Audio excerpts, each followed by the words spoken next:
बिस्मिल्लाहिर्रहमानिर्रहीम नाज़रीन, माली साल 2024-25 जो है वो इख्तिताम को पहुंच गया है और नया माली साल 2025-26 जो है वो शुरू हो चुका है। नए साल के लिए एफबीआर के नए अहदाफ जो हैं वो भी मुकर्रर कर दिए गए हैं, लेकिन खबर ये है कि गुज़श्ता माली साल के अहदाफ जो हैं वो हासिल नहीं हो सके। अहदाफ हासिल ना होने की वजूहत क्या है, इस पर बात करेंगे। सबसे पहले हम बात कर लेते हैं कि हदफ था कितना। इब्तदाई तौर पर हुकूमत की जानिब से एफबीआर का हदफ जो है वो 12,977 अरब रुपए जो है वो मुकर्रर किया गया था, जिस पर बाद में नज़रसानी की गई और ये हदफ जो है ये 12,332 अरब रुपए जो है वो कर दिया गया। अगर हदफ इब्तदाई हदफ के लिहाज से बात की जाए तो जो इस वक्त शॉर्टफॉल आया है वो 1470 अरब रुपए का बनता है। अगर उसके अलावा जो बजट में जो हदफ था उसमें 2 बार जो है वो नज़रसानी की गई और नज़रसानी के एतबार से जो बजट 12,000 पहली नज़रसानी जो था उसके मुताबिक जो 12,332 था, अगर उसको देखें तो शॉर्टफॉल जो है वो 832 अरब रुपए बनता है। और जब दूसरी बार नज़रसानी की गई तो वो हदफ जो था उसको कम करके 11,280 अरब रुपए मुकर्रर कर दिया गया, मगर एफबीआर जो है इसको भी हासिल करने में नाकाम रहा और फाइनली एफबीआर को जो है वो 620 अरब रुपए का जो है वो शॉर्टफॉल का सामना करना पड़ा है। हमारी इकॉनमी जो है वो टैक्स पे चलती है, ये फॉरेन रेमिटेंसेस का भी उसमें किरदार होता है। अगर टैक्स इकट्ठा नहीं होगा तो मुश्किलात बढ़ेंगी। हमने इसी टैक्स में से जो है वो बैरूनी कर्जे भी देने होते हैं, अंदरूनी मामलात भी चलाने होते हैं, इसी टैक्स में से ब्यूरोक्रेसी की सैलरीज भी देनी होती हैं, डेवलपमेंट भी करनी होती है और जो वफाक टैक्स इकट्ठा करता है, जो एफबीआर टैक्स इकट्ठा करता है, उसका शेयर जो है वो सूबों को भी जाता है जहां पर तमाम मामला जो हैं वो चलाए जाते हैं। और अगर टैक्स इकट्ठा नहीं होगा तो ज़ाहिर बात है हमारी मईशत को मुश्किलात का सामना करना पड़ेगा और नतीजतन जो गवर्नमेंट ऑफ पाकिस्तान है उसका जोर फिर जो है वो नए तरीके से अवाम की जेबों से पैसे निकालने पर ही जोर होगा, क्योंकि इसके अलावा तो कोई और दूसरा ऑप्शन नहीं है।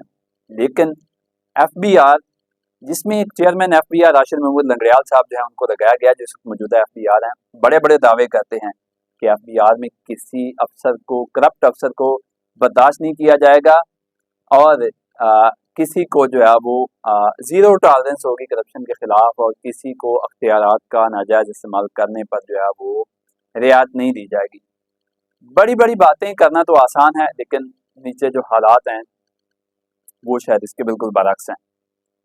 पाकिस्तानी कल्चर में दफातर में बैठकर जो हमारे हुक्मरान हैं या हमारे जो हुक्काम हैं या जो ब्यूरोक्रेट्स हैं वो बड़े बड़े दावे करते हैं, लेकिन अमली तौर पर नीचे जो होता है वो हकायक उसके बरअक्स होते हैं। लेकिन हमारे ब्यूरोक्रेट ऐसे चीज़ों को घुमाने के आदी हैं कि वो हुक्मरानों को पता ही नहीं चलने देती और एक तरफ वो हुक्मरानों को बड़े शीशे में उतार कर बड़े बड़े मनसूबे ले आते हैं। जब वो मनसूबे तकमील को नहीं पहुँचते तो फिर हुक्मरानों को ऐसी कहानी सुना दी जाती है कि उनको मुतमिन कर दिया जाता है कि ये मनसूबा जो है इस वजह से पाया तकमील को नहीं पहुंचा और नए मनसूबे के लिए दोबारा से फंड्स जारी करवाना शुरू कर देते हैं। लेकिन जब टैक्स ही इकट्ठा नहीं होगा तो फंड्स कैसे आएंगे, मामला दीगर मामला जो हैं वो कैसे चलेंगे। अब एफबीआर का बुनियादी ढांचा जो है उसको तब्दील करने की बातें हो रही हैं। एफबीआर के अफसरान के लिए गाड़ियां मंगवा दी गई हैं, बहुत सारे अफसरान जो हैं उनके दूर दराज के इजला में जो है वो तबादले भी कर दिए गए। अगर वजूहत पर आए तो एफबीआर के जो लोग हैं वो ये कहते हैं कि इतने बड़े शॉर्टफॉल की वजह जो है वो ये हो सकती है कि एक तो इंडस्ट्री नहीं चल रही। जब इंडस्ट्री नहीं चलेगी, जहाँ से टैक्स आना है, तो टैक्स कहाँ से आएगा। ये बात जो Lahore Chamber of commerce and Industry और Federation Chamber of commerce and Industry के जो इदारान हैं वो भी यही कहते हैं कि जब इंडस्ट्री नहीं चलेगी तो टैक्स कहाँ से आ जाएगा, जब कारोबार नहीं होगा तो टैक्स कहाँ से आएगा। ऐसे हालात में इतना बड़ा हदफ जो है वो मुकर्रर करना और फिर उसको हासिल करना बिल्कुल भी नामुमकिन दिखाई दे रहा था। ये पहले महीने से जब माली साल 2024-25 का आगाज हुआ तब से ये इशारे जो है वो मिलना शुरू हो गए थे कि इतना बड़ा हदफ जो है ये हासिल नहीं होना और पहले महीने से ही जो है वो शॉर्टफॉल आना शुरू हो गया और फिर हर महीने ये शॉर्टफॉल जो है वो उसमें एडअप होता रहा।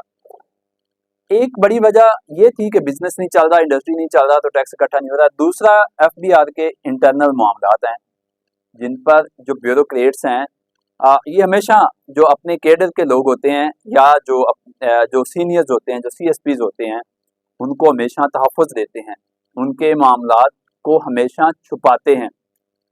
लेकिन अलमिया ये है कि पाकिस्तान के अंदर जो टेक्निकल कैडर के लोग हैं, वो किसी सूबाई महकमे के हों या वफाकी महकमे के हों, काम वो करते हैं और बेनिफिट जो है वो ऊपर वाली जो ब्यूरोक्रेसी की लॉट है वो उठाती है। वाह वाह बल्ले बल्ले वो अपनी करवाती है कि हम जी जो है वो बड़े काम कर रहे हैं, लेकिन नीचे वाला बंदा जो है, जो दिन रात काम करता है, जो सुबह 8 बजे से आकर रात 11 बजे तक बैठा रहता है, फील्ड में जाता है, मौसमी जो मौसम की सख्ती हैं, गर्मी है, सर्दी है, वो सारा कुछ बर्दाश्त करता है, लेकिन अनफॉर्चुनेटली पाकिस्तान में उस बंदे के लिए कोई रिवार्ड नहीं है। जब FBR में रिवार्ड की बात आती है तो वो रिवार्ड भी जो है वो केडर के जो ऑफिसर्स थे उनमें तकसीम कर दिया जाता है। जो ग्रेड 17 में बतौर AC आते हैं CSS करके, उनसे लेकर ऊपर कमिश्नर तक, ग्रेड 22 तक के जो ऑफिसर्स थे FBR के अंदर, वो रिवार्ड जो है उनमें तकसीम कर दिया जाता है कि आप कोई बड़ा एक्सक्लूसिव काम कर रहे हैं, आप कोई बड़ा अच्छा काम कर रहे हैं, वो रिवार्ड उनमें दे दिया जाता है। लेकिन वो लोग जो नीचे अपना सख्त मेहनत करते हैं, दिन रात एक करते हैं, गर्मी सर्दी में, उनको तो AC भी अलाउ नहीं होता। उनके बड़े बड़े हाल्स हैं, अगर आप FBR के दफातर में जाएं, वो गर्मी में वहां पर बैठे होते हैं, पंखों के नीचे बैठ, और हुकाम जो है वो AC में बैठे हैं। रिवार्ड उनको दे दिया गया और इनको रिवार्ड नहीं दिया गया, जिसकी वजह से ये जो नीचे वाले मुलाजमीन थे ये बददिली का शिकार हो गए थे। अच्छा, ये बात शायद एक जगह पे ये मैसेज जाए कि मैं कोई जो है वो नीचे वाले अफसर जो मुलाजमीन हैं उनकी फेवर कर रहा हूँ। मेरी बहुत सारे अफसरान से भी बात हुई है, वो भी कहते हैं कि यार बोर्ड ऑफ रेवी जो FBR है वो इस्लामाबाद बैठा है, उसकी पॉलिसी है, हम क्या कर सकते हैं, लेकिन नीचे वाले मुलाजमीन के साथ ये ज्यादती हुई है। ये सिर्फ ये मुलाजमीन नहीं कहते जो नीचे वाले हैं, बल्कि जो ऊपर वाले अफसरान हैं वो भी इस बात को मानते हैं कि रिवार्ड जो है ये बराबर तकसीम होना चाहिए था और नीचे वाले मुलाजमीन को उनका हक मिलना चाहिए था। जब नीचे वाले मुलाजमीन बददिल हुए, जब उनकी काम की रफ्तार स्लो हुई, तो शॉर्टफॉल जो है वो बढ़ता चला गया। उसके अलावा गाड़ियां मिली हैं FBR के, पहली बार FBR में जो है वो जो नीचे अफसरान थे उनको गाड़ियां मिली हैं, लेकिन वो गाड़ियां भी जो नॉन कैडर अफसरान थे उनको नहीं मिली। जो FBR के अफसरान जो इंस्पेक्टर से IRO या बतौर AC या DC काम कर रहे हैं, इंस्पेक्टर से ऊपर गए हैं, डायरेक्ट CSS करके नहीं है, उनको गाड़ियां नहीं दी, उनका हक नहीं है। जो बंदा, जो यंग लड़का, यंग ऑफिसर CSS करके सीट पे आकर बैठा है, उसको आप गाड़ी दे रहे हैं, वो AC है या DC है, लेकिन वो अफसर जिसने इस महकमे को अपनी जिंदगी दे दी, सारी जिंदगी इसमें काम किया, टैक्स इकट्ठा किया, और उसको आज जो है आपने नजरअंदाज कर दिया है कि अगर वो प्रमोट होकर कोई IRO या बतौर AC DC काम कर रहा है तो उसके लिए ना रिवार्ड है, ना उसके लिए गाड़ी है। तमाम जो क्लैरिकल स्टाफ है, उसके अलावा सुपरिटेंडेंट्स हैं, इंस्पेक्टर्स हैं, IROs हैं, उनको ना तो रिवार्ड दिया गया और ना गाड़ी दी गई। क्या उनका हक नहीं था? अगर आप फील्ड के नीचे वाले लोगों के साथ ऐसा सलूक करेंगे, उनको उनका हक नहीं देंगे, तो वो किस तरह जो है वो दिलजोई के साथ काम करेंगे और किस तरह जो है ये टारगेट्स अचीव होंगे। दूसरा एक बड़ा मसला ये था कि FBR के अंदर तकरीबन 300 से ज्यादा ऐसे अफसरान थे जिनको दूर दराज के इस्लाम में तब्दील जो है वो ट्रांसफर कर दिया गया। मसलन लाहौर के लोगों को जो है वो हैदराबाद, एबटाबाद या क्वेटा ट्रांसफर कर दिया गया। इसी तरह जो पेशावर में बैठे लोग थे उनको यहाँ पर जो है वो बहावलपुर या मुल्तान ट्रांसफर कर दिया गया। फिर दूर दराज के इस्लाम में बैठे कुछ अफसरान थे जो थे, उनको सियालकोट या गुजरांवाले में तैनात कर दिया गया। कराची वालों को लाहौर, लाहौर वालों को कराची। तो इतनी बड़े लेवल पर जो है वो रीशफलिंग हुई। वो इसलिए हुई कि जी चेयरमैन FBR जब Lahore Chamber of commerce and industry आए थे, मैं वहाँ पर मौजूद था, तो मैं चाह रहा था सवाल करूं, लेकिन उससे पहले ही उन्होंने अपनी स्पीच में ये जवाब दे दिया कि 10 एजेंसियों से वेरिफिकेशन करवाई और उस वेरिफिकेशन के बाद जो है वो अफसरान के तबादले हुए हैं। लेकिन इतने बड़े मैसिव लेवल पर वो तबादले, और नतीजातन आपने देखा कि एक जो कराची के ऑफिसर्स थे जिनको डीमोट किया गया, आसिफ अबड़ो साहब उनका नाम था, वो वहाँ पे एडिशनल कमिश्नर थे। लाहौर में उनको जो इंटरनल ऑडिट विंग है उसमें डिप्टी डायरेक्टर ग्रेड 18 की सीट पर तैनात किया गया, और रिजल्ट ये निकला कि वो बंदा दिल बर्दाश्त होकर महकमे से अलग हो गया और उसने जो है वो रिजाइन कर दिया। तो बाकी जो लोग थे जिनको दूर दराज के इस्लाम में ट्रांसफर किया गया, वो भी बात हो गया कि इतने लंबे सफर में कैसे जो है वो हम सरवाइव कर सकते हैं। वो वीकली इतना दूर सफर उनको तैनात किया गया कि वो वीकली भी जो है वो अपने घर लाहौर जो है वो नहीं आ सकते थे। एक तो छोटे लेवल के जो ऑफिसर्स थे, जो छोटे मुलाजमीन थे, ग्रेड 16 से नीचे के या जो ग्रेड 17 में प्रमोट हुए इंस्पेक्टर्स IRO बने, उनको डिस्करेज किया गया, उनको रिवार्ड नहीं दिया गया, उनको गाड़ियां नहीं दी गई। उसके अलावा जो ऊपर लेवल के अफसरान थे, जो सीनियर अफसरान थे, उनको दूर दराज के अजला में जो है वो ट्रांसफ़र किया गया कि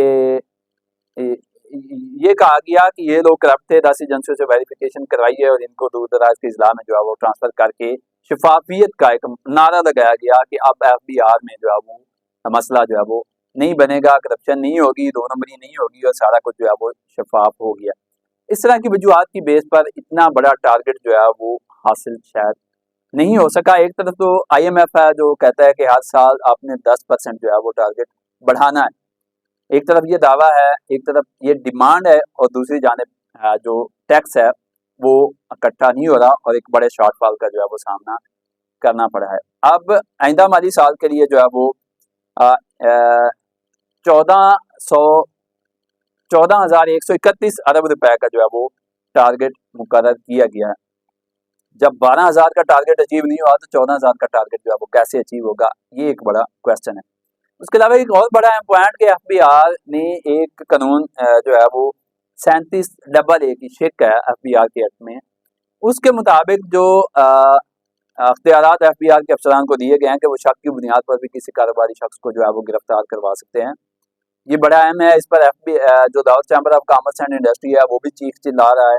उसके अलावा जो FPCCI है वो भी चिल्ला रहा है कि इससे कारोबार जो है वो आगे नहीं बढ़ेगा बल्कि पीछे जाएगा। कारोबारी लोगों में स्ट्रेस पैदा होता जा रहा है, मुश्किलात बढ़ती जा रही हैं, पहले मसाइल ज़्यादा है, हमारी इनपुट कास्ट ज़्यादा है, हमारी जो सेल है, जो फाइनल रेट है वो कम है, इंटरनेशनल मार्केट में हम कंपटीशन में नहीं रहते। वो बार बार कह रहे हैं, टेक्सटाइल सेक्टर कह रहा है, अपटमा कह रहा है, दूसरी इंडस्ट्रीज कह रही हैं कि हमें कुछ ना कुछ जो है वो खाम माल में कुछ ड्यूटीज में रियायत दी जाए ताकि हम अपने कंपटीटर्स के साथ मुकाबला कर सकें। अगर कारोबार चलेगा, इंडस्ट्री चलेगी तो यकीनन जो है वो टैक्स भी आएगा। एक तरफ तो ये मसाइल हैं कि कारोबारी लोग कहते हैं कि हम इस वक्त दबाव में हैं, कारोबार नीचे जा रहा है। दूसरी जानब FBR के अफसरान जो हैं, जो मुलाजमीन हैं, वो भी कहते हैं कि हमारे साथ जो है वो नाइंसाफ़ी हुई है।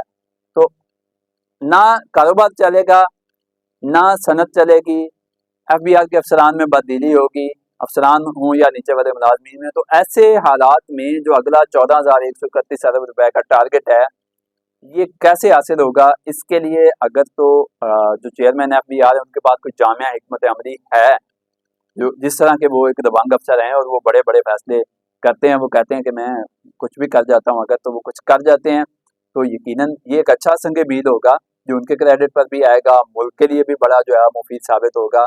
और अगर यही पॉलिसीज अफसरान को दबाने की और बिजनेसमैनों को दबाने की जारी रही तो यकीनन अगले साल जो है इससे भी बड़ा जो है वो शॉर्टफॉल का सामना करना पड़ सकता है। मुझे दीजिए इजाज़त। अल्लाह हाफिज़।